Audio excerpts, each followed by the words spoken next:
Major international delivery of aid has finally landed in Burma. Amidst new fears, the death toll from this past week's cyclone could top 100,000.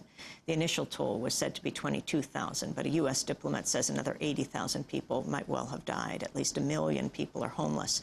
Jeremy Woodrum is the co-founder of the U.S. Campaign for Burma, joining us on the line from Washington. Jeremy Woodrum, what do you understand is the latest, and is help on the way?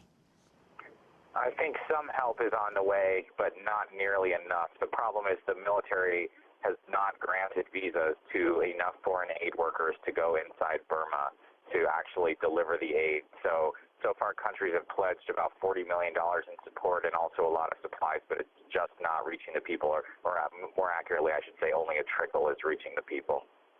Can you describe what you understand as the scene on the ground? Have you been able to reach people in Burma?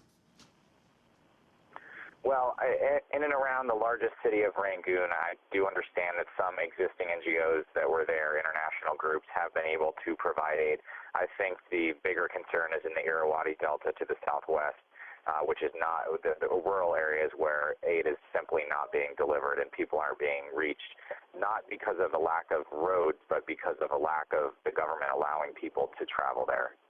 People might be confused. We continually refer to the country as Burma, the capital as Rangoon, but in other newscasts you hear Yangon and you hear Myanmar. Explain.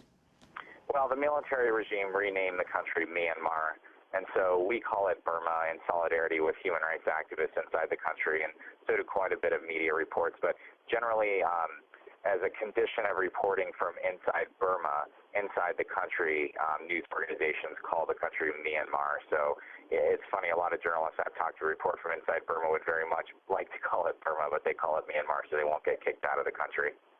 How much aid is the U.S. giving now?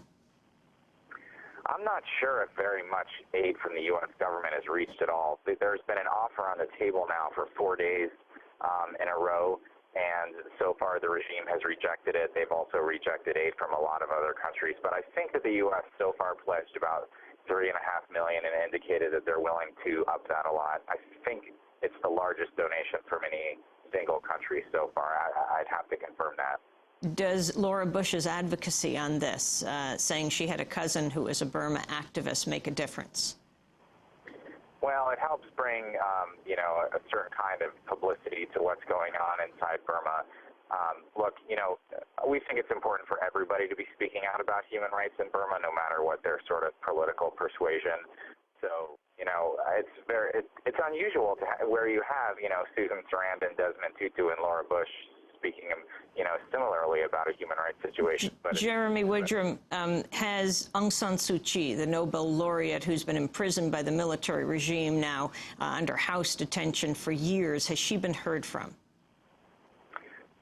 She has not. We did receive one unconfirmed report that she is okay, but we have not heard from her since the cyclone hit.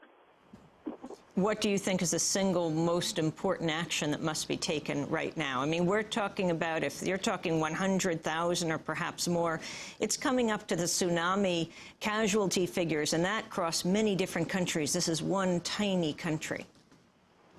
Yep. Well, yesterday, France made a move at the United Nations since the regime had been rejecting international humanitarian aid. They made a move to force aid into Burma that would essentially overrule Burma's sovereignty in this very limited circumstance and allow countries to bring in aid, food and supplies and water directly. I believe they're going to make another try at that today. It looks like China will probably block it, but we're hoping for the best. Mm-hmm. Do you think that the military regime could be washed away by this cyclone? Ultimately, they could. In our limited conversations with the Burmese people that we have been able to contact inside Burma, they're very, very angry. Angry at? Sorry? Angry at? Angry at the military regime. They weren't warned about this cyclone coming at all. I mean, there was a couple articles in the back pages of newspapers, but people were left completely unprepared. Jeremy Woodrum, I want to thank you for being with us, co-founder of the U.S. Campaign for Burma. As we turn now to the national story of the